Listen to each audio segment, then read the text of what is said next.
नमस्कार, मैं दीपक पाठक, आप सभी का स्वागत है हमें जनपद कासगंज में भाजपा कार्यालय पर और बंगाल में भाजपा की प्रचंड जीत पर यहाँ पर कासगंज में जीत का जश्न मनाया जा रहा है। और वो कैसे मनाया जा रहा है, हमारे साथ हैं भाजपा जिलाध्यक्ष नीरज शर्मा जी। जी नमस्कार सर। नमस्कार भाई साहब। सर, ये खुशी मनाई जा रही है, क्यों खुशी मनाई जा रही है? देखिए, आज हम सब बहुत प्रसन्न हैं। आज भारतीय जनता पार्टी का एक एक कार्यकर्ता प्रसन्न है और इसीलिए इस कार्यालय पर बहुत धूमधाम से नगाड़े बजाए जा रहे हैं, पटाखे छोड़कर मिठाई बांट के हम सब लोग अपनी प्रसन्नता का इजहार कर रहे हैं। आज भारतीय जनता पार्टी ने ऐतिहासिक जीत हासिल करी है, 3 प्रदेशों में जीत हासिल की है।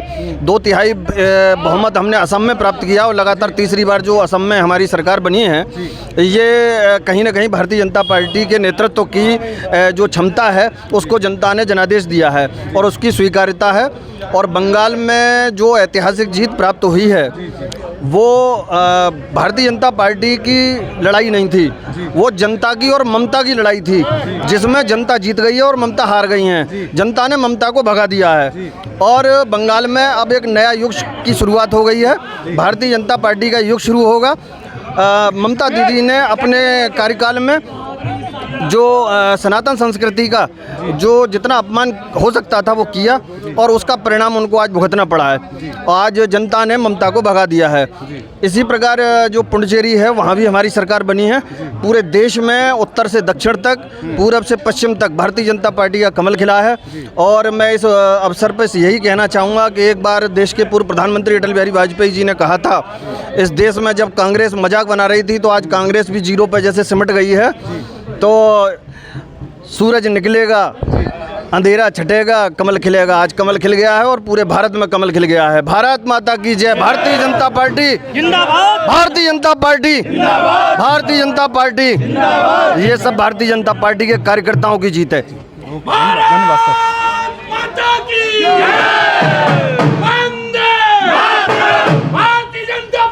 और हमारे साथ हैं भाजपा युवा मोर्चा के जिलाध्यक्ष कुलदीप प्रतिहार जी। जी नमस्कार सर। नमस्कार नमस्कार सर, ये जीत प्रचंड जीत है, कैसे संभव होता जा रहा है, जीत होती जा रही है? देखिए, हमारे शीर्ष नेतृत्व माननीय मोदी जी, योगी जी की मेहनत है और प्रत्येक कार्यकर्ताओं की मेहनत है, जिसकी वजह से आज हम लोग देख रहे हैं पूरे भारत में भगवामय है।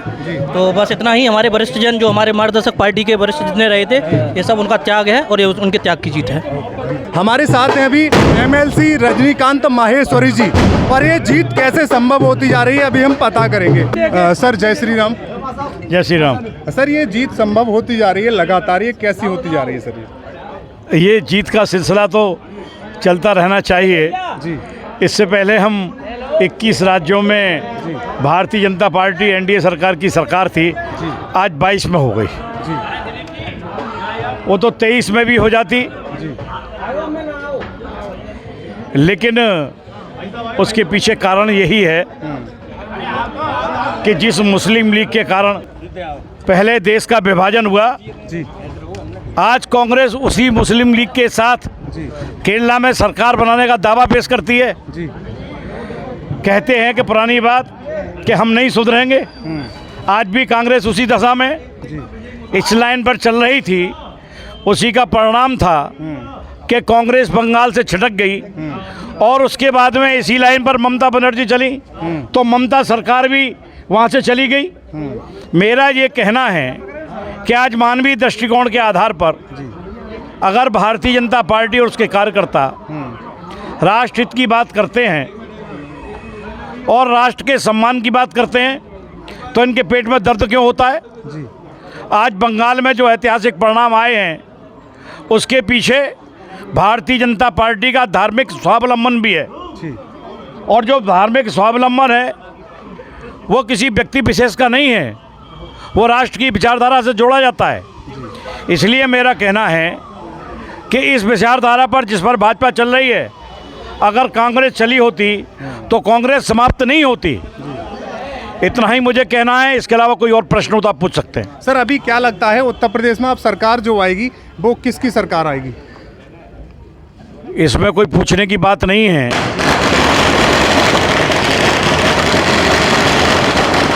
उत्तर प्रदेश में जो सरकार आएगी और तीसरी बार जो सरकार आएगी वो भारतीय जनता पार्टी की सरकार आएगी जी।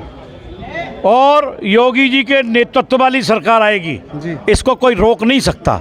लेकिन सर दूसरी पार्टियां तो बिजली मुफ्त देने की बात कर रहे हैं कि हम बिजली मुफ्त 500 यूनिट बिजली मुफ्त देंगे। अरे वो बिजली मुफ्त देने की बात कर रहे हैं जी, वो अपनी ज़मीन भी मुफ्त दे दें जी, उसके बाद भी भारतीय जनता पार्टी के कार्यकर्ता और भारतीय जनता पार्टी के समर्थक जी, जो राष्ट्रवाद की विचारधारा के साथ देश के विकास का जो काम कर रहे हैं, उसी विचारधारा की पार्टी भारतीय जनता पार्टी है, उसी को वोट देंगे। जी। ओके, धन्यवाद सर। भारतीय जनता पार्टी जिंदाबाद, भारतीय जनता पार्टी जिंदाबाद। और हमारे साथ यहीं पर हैं कासगंज चेयरमैन जी बोहरे जी। जी नमस्कार सर। नमस्कार सर, क्या कहना है आपका ये प्रचंड जीत पर? देखिए, भारतीय जनता पार्टी का प्रत्येक कार्यकर्ता देश पर और भारत माता के स्वाभिमान और सम्मान के लिए लड़ाई लड़ता है। आज पार्टी की जो जीत हुई है वो भारतीय जनता पार्टी के प्रत्येक कार्यकर्ता की जीत हुई है। आप उत्तर प्रदेश की जहाँ बात कहते हैं, बाबा जी के नेतृत्व में ही चुनाव होगा और हम 2/3 बहुमत से अधिक भारतीय जनता पार्टी ये उत्तर प्रदेश की सरकार बनाएगी। कोई इसे रोकने वाला नहीं है, क्योंकि अन्य कोई पार्टी है ही नहीं, ना इनके पास जनाधार है, ना कोई नीतियाँ हैं, ना कोई विकास की बात करते हैं। ठीक है ना? तो ये जो है, ये केवल बात जो करते हैं वो केवल अपने स्वार्थ की बात करते हैं। निजी स्वार्थ के चलते ये पार्टियां चल रही हैं, जातिवाद की पार्टियां चल रही हैं और ये परिवारवाद की पार्टियां चल रही हैं। इनका कोई अस्तित्व जनता की निगाह में नहीं है। चाहे वो 200 यूनिट फ्री दें, फ्री के लिए हम लोग काम नहीं कर रहे, देश की गरिमा के लिए काम कर रहे हैं, भारत माता के स्वाभिमान और सम्मान के लिए काम भारतीय जनता पार्टी कार्यकर्ता कर रहा है। और ये देश के लोग भी, प्रदेश के लोग भी भारतीय जनता पार्टी को ही पसंद करेंगे, क्योंकि गुंडागर्दी सबसे बड़ा हमारा फिल्म यह है कि फ्री लेने के बाद हम रोज़ दिन में लूटें, ये तो कहीं की कोई बात नहीं है।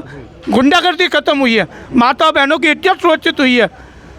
ये जो गुंडागर्दी करते थे, इनके आने के बाद 200 यूनिट फ्री दे दें और उसके बाद दिन में हम लूटें, दिन में हमारी माता बहनों की इज्जत लूटे, तो ये तो संभव नहीं है ना। ऐसी सरकार ना आएगी कभी प्रदेश में, ना आनी चाहिए। सर, कुछ लोगों का ये मानना है कि भाजपा में आने के बाद गुंडागर्दी बढ़ जाती है। नहीं, गुंडागर्दी बढ़ी है या घटी है प्रदेश के अंदर? गुंडागर्दी नाम की चीज़ बची नहीं है। आए दिन थैले चिनते थे, आए दिन कुंडल चिनते थे माता बहनों के, आए दिन पर्स चिनते थे। एक भी आप बता दीजिए कासगंज के अंदर थाने में रिकॉर्ड लाइए ना कि कम हुई है। 78% गुंडागर्दी प्रदेश के अंदर कम हुई है। समाजवादी पार्टी की जब सरकारें रही हैं, तब यहाँ गुंडागर्दी प्रदेश के अंदर बढ़ी है। और यह गुंडागर्दी प्रदेश की जनता किसी भी कीमत पर बर्दाश्त नहीं करेगी, ना बढ़ेगी। धन्यवाद सर। तो अभी आपने सुना, सबने अपने अपने विचार रखे यहाँ पर किस तरीके से भाजपा की प्रचंड जीत हुई, और ये भी बताया। अभी हम और भी बातें करेंगे। तो हमारे साथ हैं नारी शक्ति, और नारी शक्तियों के क्या विचार हैं और कैसे ये जीत हुई है, उस बारे में इनका क्या ख्याल है, अभी हम जानेंगे। जी नमस्कार मैम। नमस्कार भाई साहब, मैं प्रियंका पुंडीर, जिला मंत्री महिला मोर्चा से। जी, अभी तक वहाँ कीचड़ थी बंगाल में, कीचड़ में ही कमल खिलता है, ये हम अभी तक सुनते चले आए हैं, देखते चले आए हैं, और आज वही हुआ, कीचड़ में ही कमल खिला है। और महिला थी, पर महिला ने कभी महिला का दर्द नहीं समझा, महिला को नहीं समझा।